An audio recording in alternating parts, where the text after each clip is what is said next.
Hi, I'm Professor Ritual. Welcome to the Retrospective.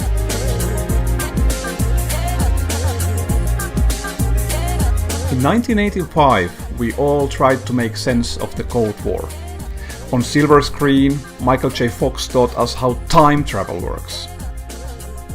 And Sylvester Stallone showed us how linear problem solving works.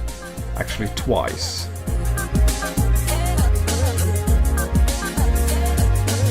Collective Action Against Hunger peaked with the Live Aid event and Queen's stunning performance. This was the summer of music, both globally and digitally. 1985 is a watershed year, between computers merely bleeping and computers conveying emotion via music. A few examples, and I'm being generous here because pre-85 games often didn't have any music, so I'm choosing games that had some. So we went from this 83 game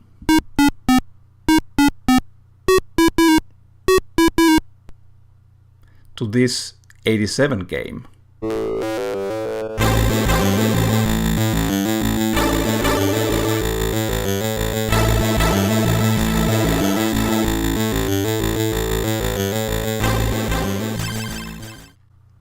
Another example, we went from this 84 game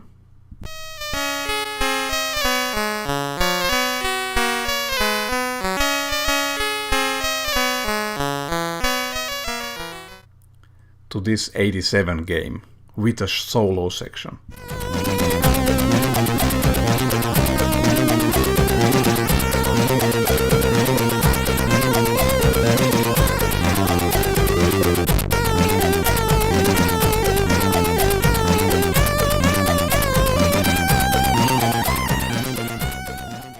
Around 85, a few bold pioneers, people like Rob Hubbard, Martin Conway, and Ben Daglish, may he rest in peace, programmed their own music routines. And by making so, they actually hardwired their own unique and recognizable sound. In all fairness, there were other composers out there, but I'd say these three guys were really the first to optimize SID programming. The new role of programming musician led to better sounding music in games and demos for years to come. Statistically, 85 generated roughly 10% of the total number of games produced for Commodore 64 system, so it was a pretty productive year. Looking at Lemon 64's top games, we'll find only one game made in 85, Elite. You guessed it, Elite is not on my list. Let's go to Dropouts. Elite was loved by so many people. It really hurts me to drop it. Sorry, but I just can't unname something I don't like. Commando. Fantastic music in Commando. My motivation for dropping this is that basically another game, Who Dares Wins, was identical but more playable. So duh. Paradroid was loved literally by all my friends. Maybe I just don't want to go with the mainstream. Anyhow, bye bye Paradroid. I think of Little Computer People as the digital petting zoo 10 years before the Tamagotchis happened. A friend of mine told me that the game character actually turns green if one lets Little Computer People run overnight. Well, if I wanted to see something green, I'll just order a salad. If there was an award for the weirdest game, Frankie Goes to Hollywood might just win it. But it won't win on my list. Now for the best games of 85, in random order I should say, meaning that I respect all 5 equally.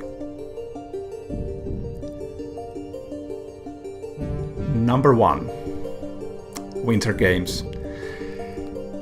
I've denied summer games and this series before, but winter games can't be denied. It's just hours of fun with a bunch of different winter sports.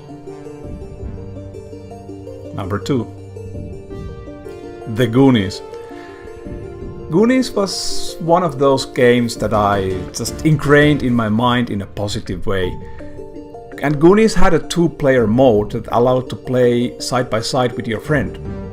You know, these games, gaming is mostly virtual, so it's a really shame that this co-located gaming doesn't happen anymore.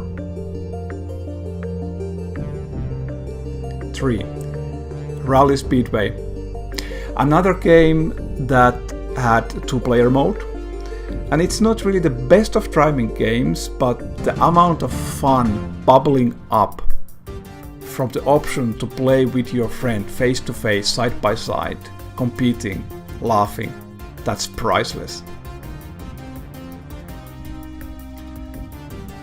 And for the 4th, I will actually reveal the music first, just to prove how effective music is in carrying emotion.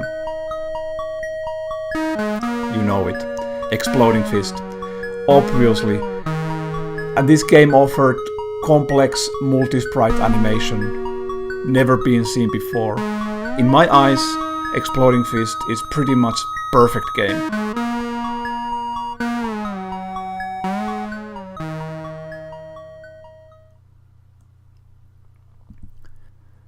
I'll tease you in for the 5th slot too.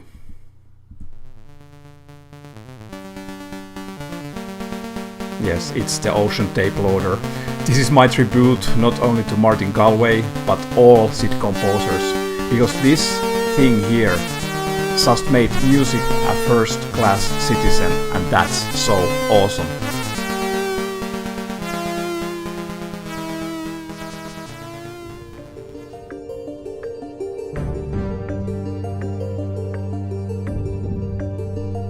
All 4 games, and the tape loader omitted, are well playable today, and I really chose these to highlight 2-player game modes and the importance of music.